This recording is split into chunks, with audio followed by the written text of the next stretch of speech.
Hello everyone, welcome back to Edu Mantra. My name is Brajeshwari Sharma and today we are starting with our second poem, that is the first lesson में ही second poem है.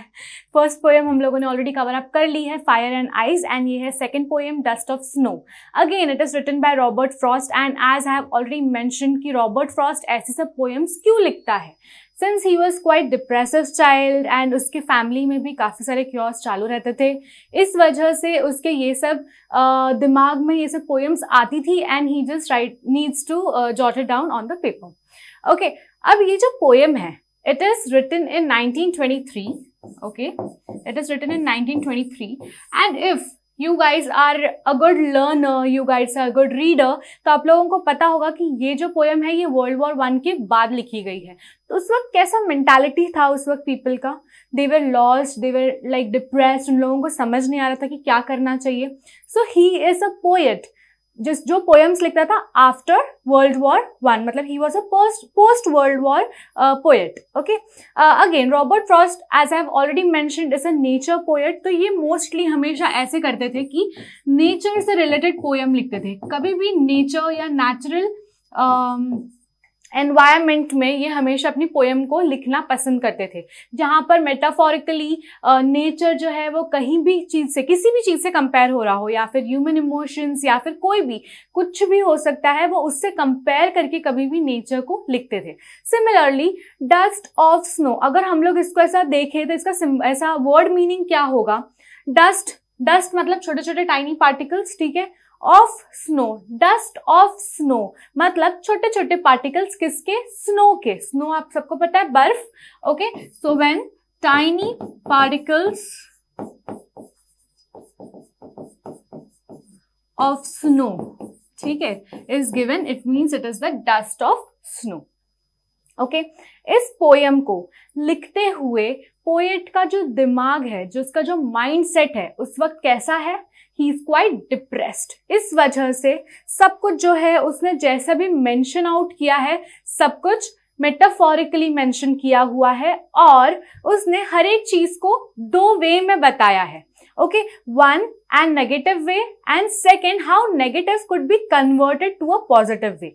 अभी हम लोगों का जो life है, दिन भर में हम लोग थाउजेंड्स एंड थाउजेंड थॉट्स आते हैं, राइट. कुछ हम लोगों को खुश करते हैं, कुछ हमको दुखी करते हैं. क्या लेकिन वो दुखी वाले थॉट्स को आप लोग खुशी में कन्वर्ट करने की कोशिश करते हो? ऑप्टिमिज्म, पेसिमिज्म, आप लोगों को पता होगा, कुछ लोगों को ग्लास आधा खाली दिखता है, कुछ लोगों को आधा भरा हुआ दिखता है. सिमिलरली यहाँ पर भी रॉबर्ट फ्रॉस्ट ने वही किया है. ओके, उसने एक ऐसा सिनेरियो दिखाया है जहां पर वो बहुत ज्यादा अपसेट है, डिप्रेस्ड है, मगर वो उस सिचुएशन को कैसे बाहर निकलकर उस सिचुएशन में से उस सिचुएशन को पॉजिटिव में कन्वर्ट कर रहा है, हमें ये दिखाई देगा. Dust of the snow is it is an 8-line poem. Okay, ये एक 8-line पोएम है, एंड 8-line पोएम को कहते हैं octave. Okay, these are some important information जो अगर आप लोगों को अच्छा लगता है ज्यादा रीड करने के लिए लिटरेरी मीनिंग्स को, तो आप लोग ये ध्यान में रख सकते हैं. 8-line पोएम्स को कहते हैं ऑक्टेव. एंड इस पूरे जो डस्ट ऑफ स्नो है उसमें सब कुछ सबसे मेन इंपॉर्टेंट दो सिंबलिज्म है. फर्स्ट है हम लोगों का hemlock tree, okay, and second है क्रो. ओके, अब जो हेमलॉक ट्री और क्रो है, दोनों भी क्या सिग्निफाई करते हैं, सॉरो, डिप्रेशन, डार्कनेस, ये सब चीजें सिंबलाइज कर रहे हैं. मगर अब जो हमारा रॉबर्ट फ्रॉस्ट है ये क्या कर रहा है, इस चीज को कैसे कन्वर्ट करता है वो हम देखेंगे इसके 8-line पोएम में. मतलब 8 लाइन्स में उसने कितना एकदम उसके मूड को मतलब नेगेटिव से पॉजिटिव में पूरा कन्वर्ट कर दिया. Okay, so let's just begin reading the poem and checking out the meaning. Okay, यहाँ पर उसे सबसे पहले यूज किया हुआ है फर्स्ट स्टैंजा के अंदर, the way a crow shook down on me the dust of snow from a hemlock tree. अब मैं इसका सिनेरियो बता देती हूँ कि क्या हुआ होगा. It's just assumption, literature is all about assumption and perspective. अगर आप लोगों को भी ऐसा लग रहा है कि नहीं ऐसा नहीं वैसा हुआ होगा, तो वैसा ही हुआ होगा, ठीक है. सो आई एम अज्यूमिंग कि ऐसा हुआ होगा कि he was quite depressed, he was just walking by and he just sat under the hemlock tree, and वो जैसा ही बैठा है या ही इज पासिंग बाय, यहाँ पर कहीं पर भी दिया नहीं हुआ है टेक्स्ट बुक में या आपके पोयम में. सो हमें क्या करना है, when nothing is given what is happening, हम लोग एकदम फ्री है, free to think, free to imagine things. Okay, so I am imagining कि वो चल रहा है या फिर बैठा हुआ है कहीं पर और वो हेमलॉक ट्री के नीचे है, ठीक है, in any which way he is beneath hemlock tree. और वो क्या बोल रहा है कि the way a crow shook down on me, shook मतलब टू शेक, ओके,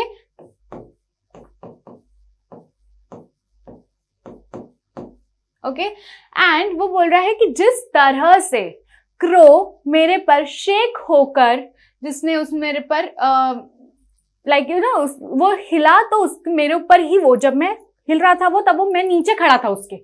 ओके, सो अब क्या हुआ है यहाँ पर कि जो क्रो है उसके बारे में भी हम लोगों को नहीं बताया है कि ये क्रो शुक या शेक क्यों कर रहा है। Okay, there are so many possibilities यहाँ पर भी, again you are free to imagine. हो सकता है कि उसको भूख लगी हो सकता है कि उसको बैठना हो सकता है वो फ्लाई करके थक गया है, हो सकता है कि उसको ठंडी लग रही हो, कुछ भी हो सकता है। Okay, you are free to imagine. Okay, तो अब वो बोल रहा है dust of snow from a hemlock tree. Okay, अब जब पोएट नीचे बैठा हुआ है या खड़ा है, तब जब क्रो ने शेक किया अपने आप को, उसके ऊपर, किसके ऊपर, रॉबर्ट फ्रॉस्ट पर डस्ट ऑफ स्नो गिरा। लेकिन कहां से गिरा, हेमलॉक ट्री से गिरा। ओके, हेमलॉक ट्री यहां पर सबसे बड़ा सिंबलिज्म है, because hemlock tree is known as a poisonous tree. Okay, it is a poisonous tree. Alright, and dust of snow तो आपको मैंने बता दिया है। और जो क्रो है, even crow is a symbol of negation, मतलब मैं ऐसे कह सकती हूँ it is a sorrowful symbol.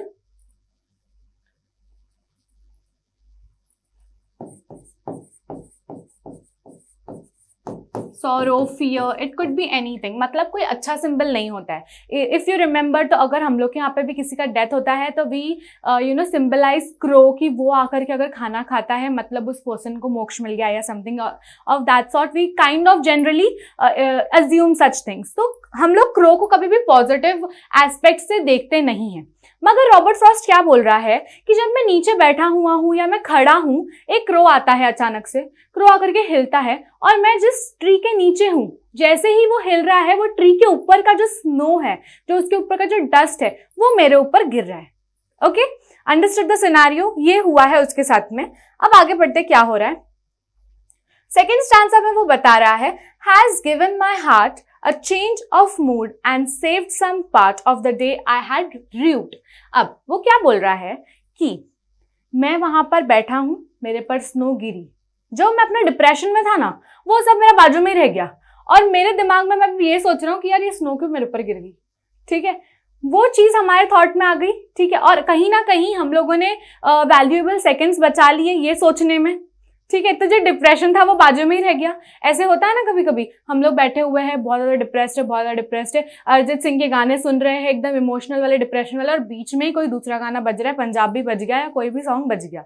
ठीक है, अचानक से एकदम से मजा आने लग गया सुन करके, मतलब डिप्रेशन बाजू में रह गया, एंड देन यू लाइक नहीं यार गाना चेंज करने दे, ये डिप्रेशन का मूड खराब कर रहा है। सिमिलरली उसको भी वैसा ही हुआ, डिप्रेसिव मूड में से एकदम से पॉजिटिव मूड होने लगा उसका। वो अपने मन में ये सोच रहा है कहाँ से डस्ट ऑफ स्नो आ रही है, ये क्या हो रहा है मेरे साथ में, उसको ये सब चीजें लग रही है। ओके, एंड वो बोल रहा है कि उसका जो मूड है वो चेंज हो गया। मूड कैसे चेंज हुआ है, चेंज ऑफ मूड कैसा है, ही वॉज डिप्रेस्ड एंड अब वो चेंज हुआ है इन अ पॉजिटिव वे। ठीक है, वो पॉजिटिव हो गया है।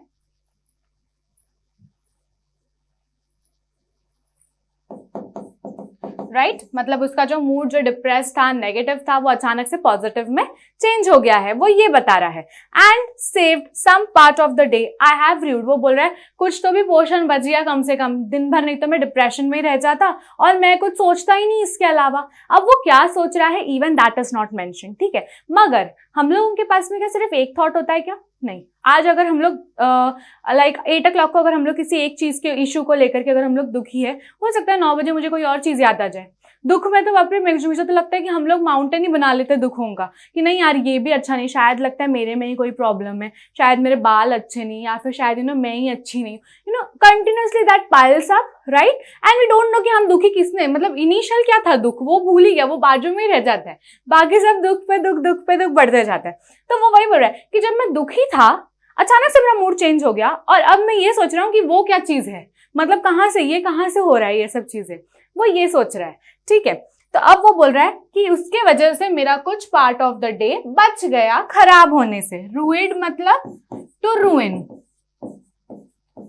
ठीक है। ये पता नहीं कुछ तो हो रहा है,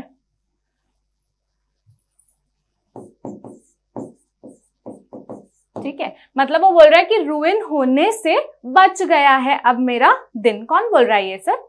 रॉबर्ट फ्रॉस्ट बोल रहा है। मतलब हम लोग को क्या पता चलता है कि ये एक फर्स्ट पर्सन नरेशन वाली पोयम है, राइट। इसमें सबसे पहले क्या यूज किया हुआ है?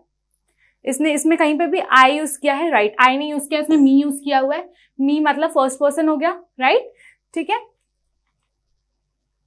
तो वैसे उसने यूज करके बताया है। आई भी यूज किया है, again it is a first person narration, ठीक है। व्हेनेवर आई, मी, ये सब चीजें यूज हो तब फर्स्ट पर्सन हो, यू, दे, ये सब हो तो फिर second person third person narration, okay. चलो फिर अभी फटाक से हम लोग एक काम करते हैं, इसकी राइम स्कीम पढ़ लेते हैं। मैंने बताया था राइम स्कीम जब हम लोग डिटरमाइन कर रहे हैं तो वो क्या होती है? पोएटिक डिवाइसेस होती है वो, ठीक है। डू नॉट फॉरगेट दिस, ठीक है। एक होती है पोएटिक डिवाइस, एक होती है लिटरेरी डिवाइस। पोएटिक डिवाइस के अंदर हम लोग ये सब चीजें कवर अप करते हैं, कितने स्टैंजास है, कितनी लाइन्स है, जैसे मैंने बताया ऑक्टेव है, ठीक है। कितने लाइन पोएम है? 8 लाइन्स पोएम है, ठीक है। अब मैं इसका राइम स्कीम बताऊंगी, even that is a poetic device. Literary device में क्या क्या आता है? मतलब जब सारे के सारे फिगर्स ऑफ स्पीच आएंगे, आप किस वे में लिख रहे हो वो आएगा, ठीक है, क्या मीनिंग है वो आएगा। These are called as literary devices. तो चलो जल्दी से हम लोग राइम स्कीम देखते हैं। राइम स्कीम देखने के लिए again quickly revision, last word देखेंगे, ठीक है।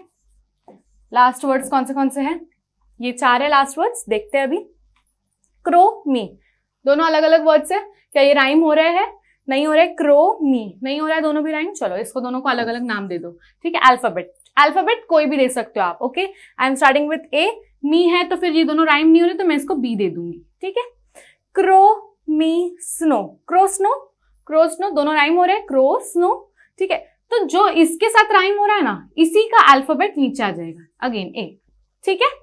मी ट्री, मी ट्री, मी ट्री हो रहा है राइम, ठीक है। तो यहाँ पर जो बी है वो यहाँ पर भी आ जाएगा। हमेशा याद रखो ये सब जो वर्ड्स होते हैं, अगर आप लोगों को लग रहा है कि मैं 4-5 बार रिपीट कर रही हूँ ये वाले वर्ड्स दिखाने के लिए कि मी, ट्री, क्रो, स्नो, ये हम लोग क्यों करते पता है? इसे कहते हैं फोनेटिक्स, और ये करना जरूरी है, तभी हम लोगों को उसका साउंड पता चलता है, ओके। अब जैसे अब आप लोग बड़े हो रहे हो, 10th स्टैंडर्ड में आ चुके हो, तो अब वो ए ई आई ओ यू वाले वॉवल्स खत्म कर दो, साउंड वाले इससे रिप्रेजेंट करना स्टार्ट करो वॉवल्स को, ठीक है। एंड आपको फिर समझ में आएगा। और आप कैसे करोगे? जब आप लोग 5 से 6 बार उस सेम वर्ड को रिपीट करते हैं, हम लोगों को वॉइस आने लगती है, उसका साउंड आने लगता है कि किस साउंड से वो रिप्रेजेंट हो रहा है, okay. So again let's go move on. Heart mood, heart mood हो रहा है क्या कहीं पे भी? नहीं हो रहा है। Let's give some other name, C and D. Heart part, heart part, ठीक है, हो रहा है।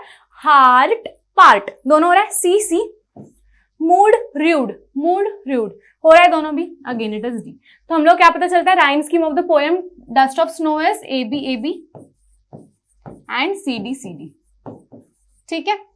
अब इस पोएम की हम लोग कर लेते हैं फटाक से लिटरेरी डिवाइसेस, ठीक है। पोएटिक डिवाइस, लिटरेरी डिवाइस, हम लोग ने पोएटिक डिवाइस कर ली है, यहाँ पर पोएटिक डिवाइस नहीं आएगा, ये है लिटरेरी डिवाइस जो भी हम लोग चेकआउट करेंगे, ओके। ये है literary device, this is mistake, okay. ये है लिटरेरी डिवाइसेस जो भी हम लोग चेकआउट करेंगे। एंड लिटरेरी डिवाइसेस क्या होती है? मैंने कहा है जितने भी हम लोग यूज कर रहे हैं फिगर्स ऑफ स्पीच वगैरह, तो हम लोग वो देखते हैं। The way a crow shook down on me, ठीक है। अब सबसे पहला तो मुझे मिल गया shook down on me, shook down, ठीक है। Shook O, down O again, ठीक है। On O again O, okay. हम लोग क्या पता चल रहा है? पूरे के पूरे इसमें ओ वॉवेल जो है वो साउंड आ रहा है ओ का, ओके। तो जब भी हमें ऐसा सिचुएशन मिले तो इस फिगर ऑफ स्पीच को क्या कहते हैं? Assonance, okay. व्हेनेवर, जब आपके पूरे के पूरे सेंटेंस में, पूरे के पूरे लाइन में अगर आप लोगों को कोई भी एक वावल का sound sound, not the vowel itself, sound. इन सब के आगे अगर आप देखोगे तो ये एस है, डी है, चलो ये तो ओ है तो ये तो होएगा ही। ए ई आई ओ यू सिर्फ एक जगह पे ओ यूज हो रहा है, लेकिन एस और डी के आगे ए ई आई ओ यू नहीं है, वो एस और डी से स्टार्ट हो रहा है, लेकिन उसका जो साउंड है, sound, okay, it is O and hence it is called as assonance. Okay, assonance के लिए हम लोग क्या बोलेंगे? The sound of vowel is repeated, sound of vowel O is repeated. ठीक है, इसके अंदर ये हुआ है, the dust of snow from the hemlock tree has given my heart a change of mood and saved some part of the day I had rude. Saved some, saved some, okay, can you see this?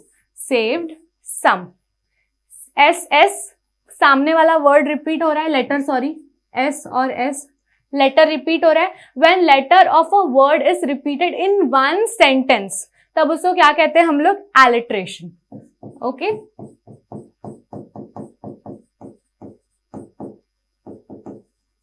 Alright, जब भी कोई sentence में कोई भी letter, word का letter repeat हो रहा है, then it is called as alliteration. Okay, यहां पर मैं एक नया फिगर ऑफ स्पीच इंट्रोड्यूस करूंगी, that is called as enjambment. Okay, what is enjambment? देखते हैं। Now, when I have learned this in my masters, but I believe कि 10th standard भी एक बहुत important year होता है and you are going to learn new things of course in EduMantra. So, जो चीज आप लोगों ने अब तक नहीं पढ़ी है, हम लोग कोशिश करते हैं कि वही आपको इंट्रोड्यूस करवाए, since you are better than other kids. Okay, so what is enjambment? देखते हैं।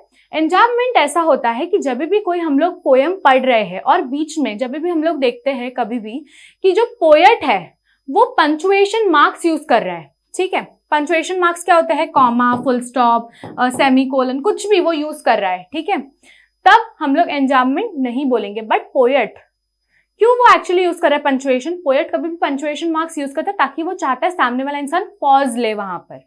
ठीक है, I had a friend dot या comma, her name is this this this, comma लगा दिया, ओके, ब्रेक लिया मैंने वहां पर and then next line sentence continue किया। ठीक है, लेकिन एंजाबमेंट में ऐसा होता है कि when your poem is continuous without any pause, दिख रहा है आपको? द वे अ क्रो, यहां पर देना चाहिए था ना पॉज उसको, यहां पर उसको कॉमा लगाना चाहिए था या कोलन लगाना चाहिए था, फुल स्टॉप लगाया उसने, रॉबर्ट फ्रॉस्ट ने लगाया है? नहीं लगाया है। The way a crow shook down on me the dust of snow from a hemlock tree, कहीं पर भी उसने पंक्चुएशन यूज किया हुआ है? नहीं। ठीक है, जब भी नहीं यूज किया है then it is called as enjambment. हमेशा याद रखो, नो यूज ऑफ पंक्चुएशन। क्या हो रहा है ये?